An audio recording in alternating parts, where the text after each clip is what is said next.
Hace con el hermano Marco León. Por eso a veces, como le digo yo, a veces uno cuando se dice, nos dice el pastor, hay un ayuno, hay algo en la iglesia, uno se quiere, como usted, poner un pretexto, ¿no? Era por Semana Santa, pero bueno, no, el pastor nunca dijo Semana Santa, él dijo tal fecha de un ayuno. Pero yo días antecitos,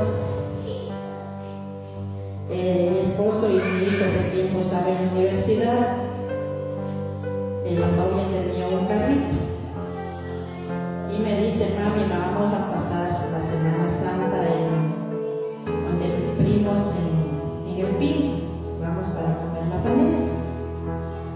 Entonces me puso entre, ¿cómo le podía decir? Entre la espada y la pared entre Dios y la comida, ¿no? Y el paseo, todo es bueno. Y el ayuno era sábado. Yo digo, no, sí podemos venir. Y si no puedo venir, le digo a él, tal vez nos quedemos. Entonces digo, bueno, ayunos, siempre hay ayunos. Las visitas a la familia a veces de vez en cuando sí se visita. El día jueves hice carga.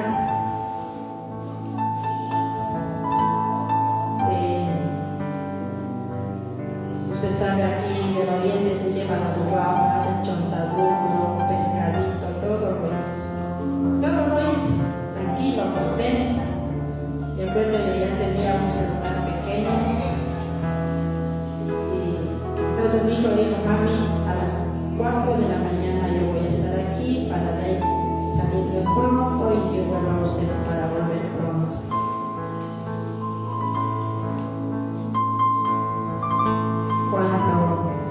Bueno, ya contenta hice todo. Descansé, puse a todo, la maleta. Por eso ahora yo desde ahora siempre digo, cualquier cosa que voy a hacer, digo, si tú me permites, Señor María. Ya no estoy diciendo, no, es que nos vamos mañana, y a veces eso es los encuentros en general con mi esposo. A veces salimos a algún lado, y él me dice, cuando estamos en el camino, llegamos al Puyo, porque tal hora yo tengo que estar en mi casa porque me voy de cacería, o me voy de fiesta. Entonces él es pionero, pero nunca me dice antecito, dice, para yo salir con tiempo, ¿no? Para hacerlo. Entonces él es, nos vamos, llegamos al Puyo, haces lo que tienes que hacer y tal hora estamos ahí. Entonces viene en el carro manejando, es como yo le digo, ¿qué estás con depresión, con ansiedad? Vamos despacio, que nos espera una familia. Y si tú estás yendo de cacería, no éramos de salir, era de preferir tus amigos y a la esposa dejar que vaya en bus, que es preferible ir en bus que en carro, porque yo no me siento dueño del carro, porque él es chofer y él es dueño. Bueno, eso son los inconvenientes de Dios. Y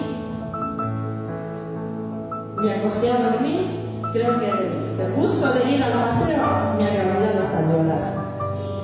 2 de la mañana el celular sonó, yo había olvidado en la sala, sonaba el celular. Entonces me despierto y digo, ya es hora. Me levanto, contesto, no vi la hora porque me sigo la llamada. Entonces, aunque yo contesté, hermanos, por eso yo siempre en las noches el celular yo lo apago y que las malas noticias me lleguen al siguiente día. Entonces la novia de mi hija me llama, me dice, doña Rita, digo, ¿y qué pasó, mija? Digo, ya está yendo a venir. Y se puso a llorar. Dice, lo que pasa es que salimos de la universidad, nos bajamos al complejo a jugar un rato con los amigos y Alex estaba yendo a dejar el carro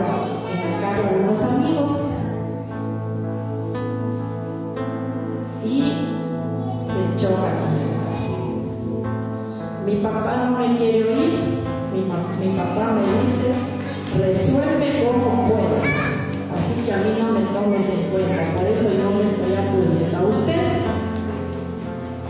Y digo, ¿y cómo está? Digo, mi hijo, ¿y cómo está el carro? La respuesta fue fatal, pero a ratos a mí me daba eso que me dijo, el carro no vale para nada, ni para el repuesto. Pero Alexander y los compañeros están bien. Entonces me vino a mi idea, si el carro está hecho pedazos,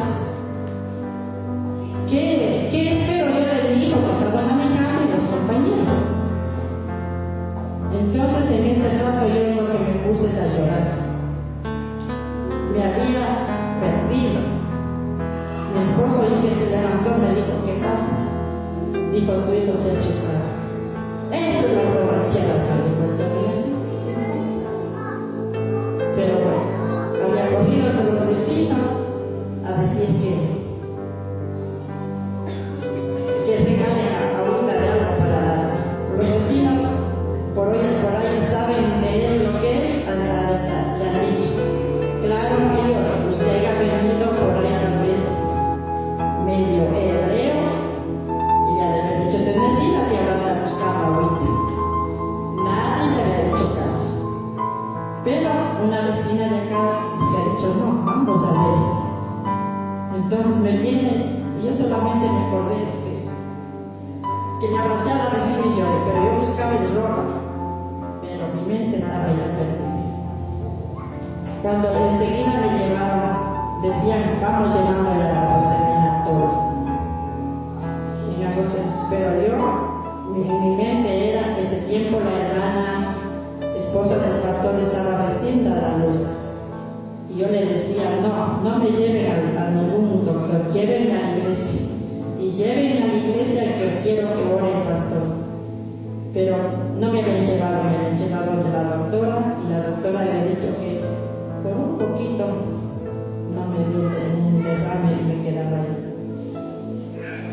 Bueno, regresé de ahí y ya me puso mi inyección, todo, regresé, me dormí, me desperté a las 6 de la mañana. En eso le dije a mi esposo, ¿dónde está el pastor? ¿Y dónde está el pastor? Entonces él corrió a ver al pastor. El pastor vino, oró y dijo, hermana, vamos. Este rato nos vamos. Vamos a ver a su hijo cómo está. Entonces en el bus nos fuimos. Bueno, hermanos, mi hijo era agarrado la cabeza por ahí los compañeros, pero lo bueno que no habían estado ninguno serios. Ahí era la tormenta,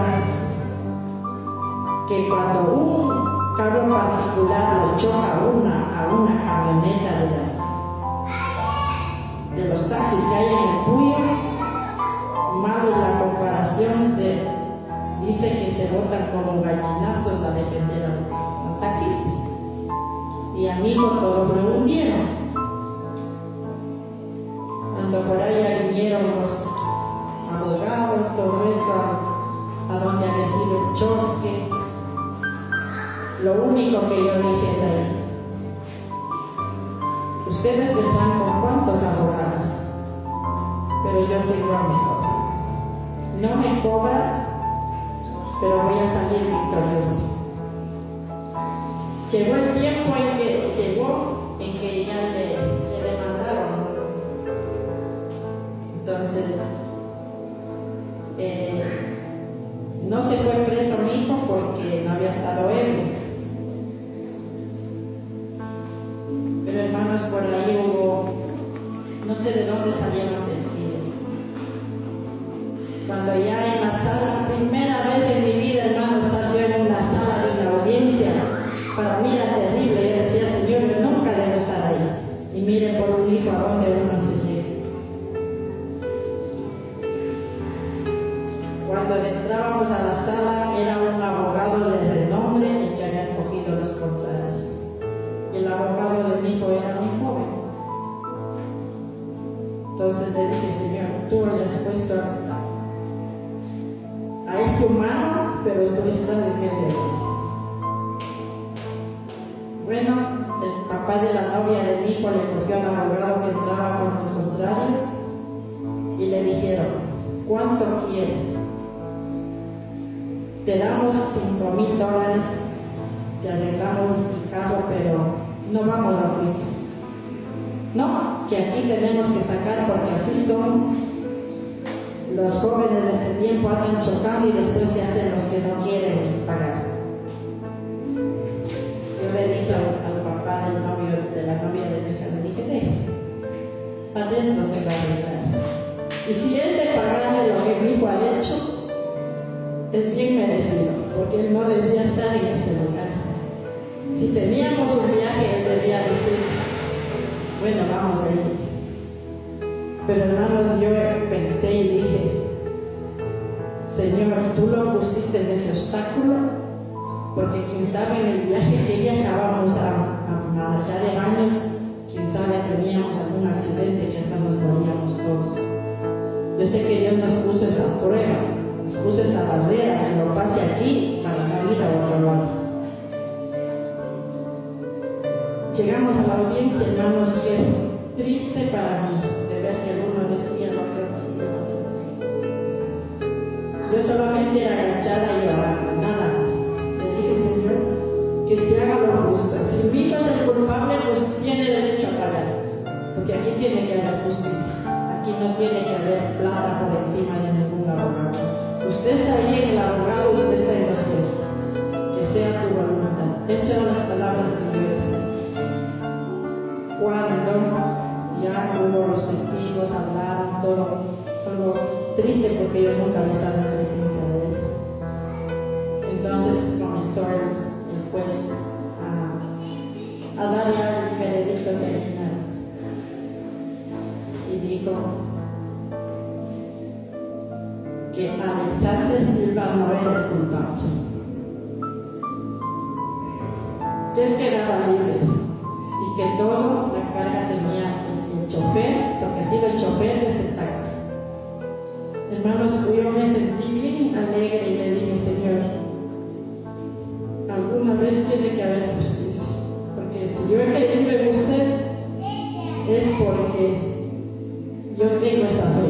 Y si era de pagar mi hijo, no importa, teníamos que pagar, hermano, porque para que vean los hijos que no deben andar en esas cosas y a la hora de la madrugada. Hermanos, pero yo me sentí triste cuando le decían al señor chofer que se iba a ir preso y tenía que pagar $7,000 el año del carro de la novia de mi hijo. Entonces yo me sentí triste y le dije: ya salimos todos afuera. Entonces vino el abogado, voy a hablar con el abogado de mi hijo y dijo: arreglemos. Entonces él dijo: no, ya está, pues tendrán que cancelar. Entonces yo le cojo y le digo al papá de la novia de mi hijo, le digo: qué triste que el Señor se vaya preso. ¿Será un padre de familia? ¿Por qué no lo hacen en algún papel que él solamente deposite ese dinero y le deje libre? Porque a mí es triste ver que por algo ir a pagar una pena y no poder solucionarlo cuando lo pedimos al abogado que dé solución no es. Entonces, hermanos, eso fue donde obró Dios en mi vida. Y yo siempre le he dicho a mis hijos: aunque ustedes anden en caminos perdidos, pero tienen alguna madre que siempre está orando. Tienen a una madre que aunque digan que los hijos no están en la iglesia, pero porque mi hija y mi hijo